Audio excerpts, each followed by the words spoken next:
You want me to throw you in the fire right now? Because that's exactly what we're about to do. The NFL is spiraling into absolute chaos, and nobody's talking about the elephant in the room. Mike Vrabel just set the entire league on fire with one comment, and the flames are spreading faster than anyone expected. This isn't your typical coach drama or some post-game salt. This is different. This cuts deep. So here's what happened. After the Patriots and Browns faced off on October 26th, Vrabel didn't hold back. He looked at the cameras and basically called Kevin Stefanski's entire coaching philosophy a gimmick. Not in those exact words, but close enough that everyone knew what he meant. He talked about taking care of the ball, finding opportunities, and then dropped this bomb about gimmick plays running out. The subtext was clear. Once Cleveland's scripted opening drives ended, their offense collapsed like a house of cards. And Vrabel noticed. Everyone noticed. The thing is, he's not wrong. Cleveland came out strong that game, real strong. They marched down the field like they had it all figured out. The play calling was crisp, the execution was clean, and they even scored first. For those first 8 minutes, Browns fans probably felt something they haven't felt in years. Hope. Real, genuine hope that maybe this season would be different. Maybe Stefanski finally cracked the code. Maybe this offense could sustain drives and put points on the board consistently. But then reality hit, hard. Once that scripted opening drive ended, the wheels came off, completely. The offense sputtered, stalled, and eventually just gave up. It was like watching someone ace the first question on a test and then forget how to read for the rest of the exam. Dillon Gabriel looked lost. The play calling got predictable. The Patriots defense started teeing off because they knew what was coming before Cleveland even snapped the ball. That's not just bad luck, that's bad coaching. And this is where things get interesting because this isn't an isolated incident. This has been the pattern all season. Cleveland's offense looks great for one drive, maybe two if they're lucky, and then it's like someone unplugs the machine. The consistency just isn't there. The adjustments aren't happening. The players look confused, and the coaching staff seems more focused on proving their system works than actually winning football games. Dillon Gabriel is a talented kid. Nobody's denying that. He's got arm strength, he's mobile, and he showed flashes of brilliance coming out of college. But throwing a rookie into this situation with this coaching staff and expecting him to carry the offense is borderline insane. He's not ready for that kind of responsibility yet. And even if he was, the support system around him is crumbling. The offensive line can't hold blocks. The play calling is predictable. The game plan falls apart the second defenses make adjustments. That's not on Gabriel, that's on the people calling the shots.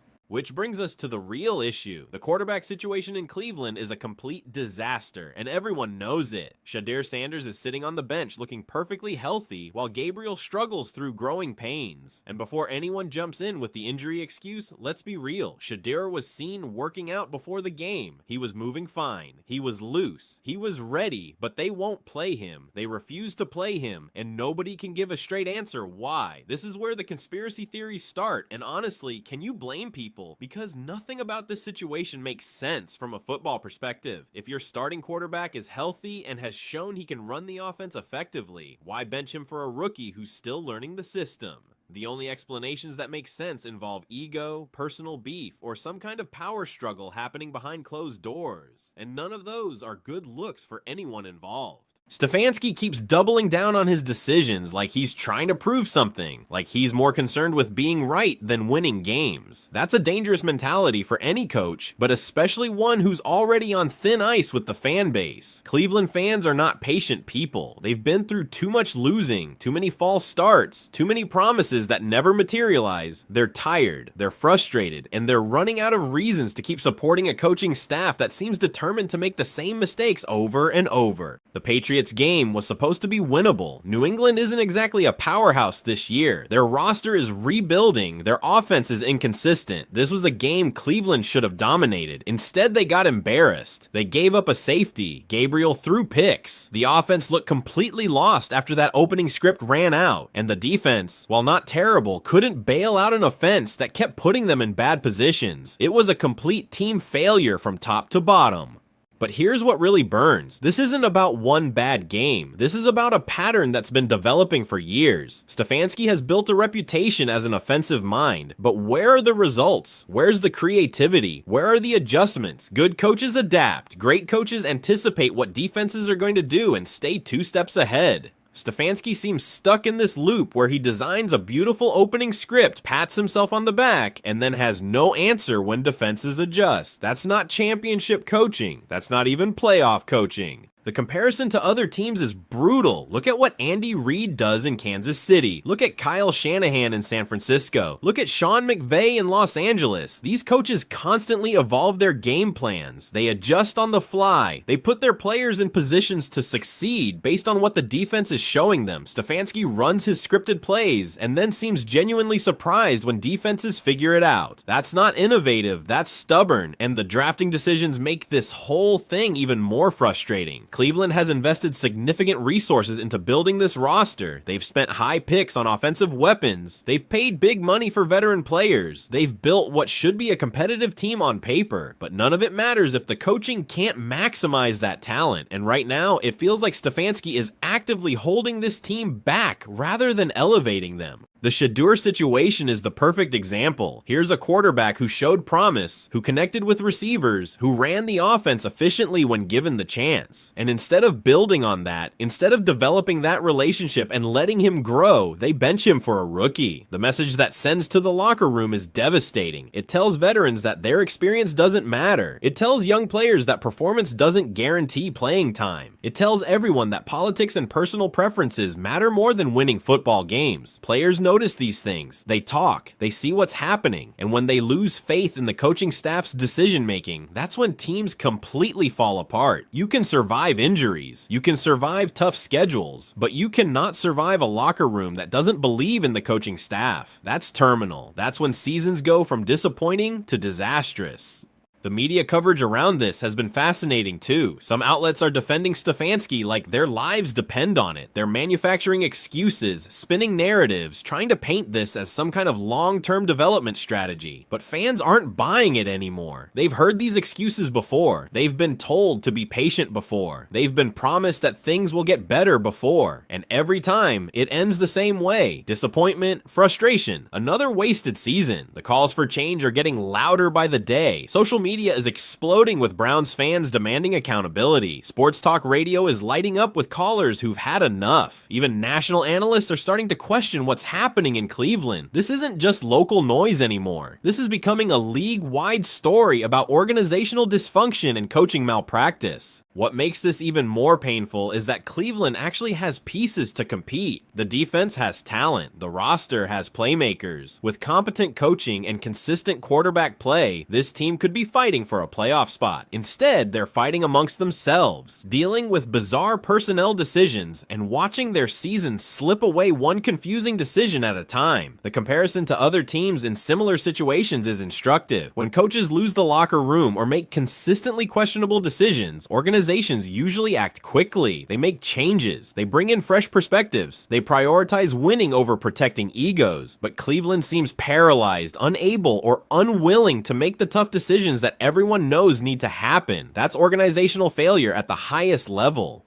And through all of this, Vrabel's comment keeps echoing. Gimmick plays. That's what he called it, and every game that passes seems to prove him right. Cleveland's offense has become predictable, mechanical, lifeless. There's no creativity, there's no adaptation, there's no fire. It's just a team going through the motions, running plays that worked in practice, hoping somehow they'll work in games, even though defenses have months of film showing exactly what's coming. The saddest part is watching talented players waste their prime years in this system.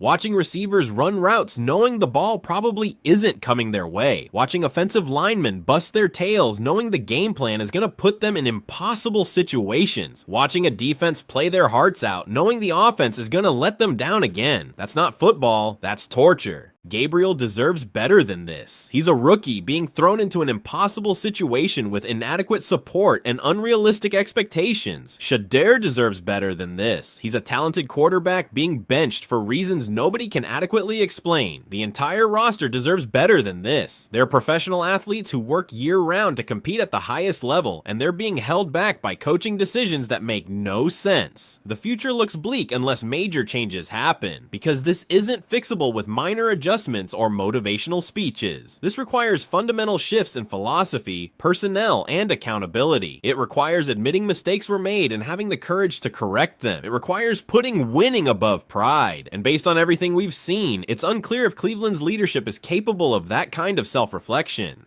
Fans are stuck watching this slow-motion disaster unfold. They invest their time, their money, their emotional energy into supporting this team, and in return, they get confusion, frustration, and endless excuses. At some point, that relationship breaks down completely. At some point, fans stop showing up because they know what they're going to get. Another scripted opening drive that looks promising, followed by 3/4 of offensive incompetence and another loss. The league is watching too. Other coaches, other front offices, other players around the NFL see what's happening in Cleveland. They see the dysfunction, they see the questionable decisions, they see a talented roster being wasted. And when free agency comes around, when trades are being discussed, Cleveland becomes less attractive. Nobody wants to sign up for chaos. Nobody wants to join an organization that can't get out of its own way. This season still has games left. There's still technically time to turn things around. But does anyone actually believe that's going to happen? Does anyone think Stefanski is suddenly going to figure out how to sustain offensive drives? Does anyone think the quarterback situation is going to resolve itself in a way that makes sense? The answer is no, because nothing we've seen suggests this coaching staff has the ability or willingness to make the necessary changes. So we're left watching this train wreck in real time, watching a franchise with passionate fans and decent talent continue to sabotage itself, watching coaches make decisions that prioritize ego over results, watching players suffer the consequences of organizational dysfunction, and watching the rest of the league shake their heads, wondering how Cleveland keeps finding new ways to disappoint. The Vrabel comment wasn't just shade, it was truth. Cold, hard truth that Cleveland doesn't want to hear, but desperately needs to accept. Because until they acknowledge that their offensive philosophy is fundamentally flawed, until they admit that their personnel decisions have been questionable at best, until they prioritize winning over protecting coaching reputations, nothing is going to change. The gimmick plays will keep running, the offense will keep sputtering, the losses will keep piling up, and Browns fans will keep suffering through another wasted season wondering what could have been if leadership had just made different choices.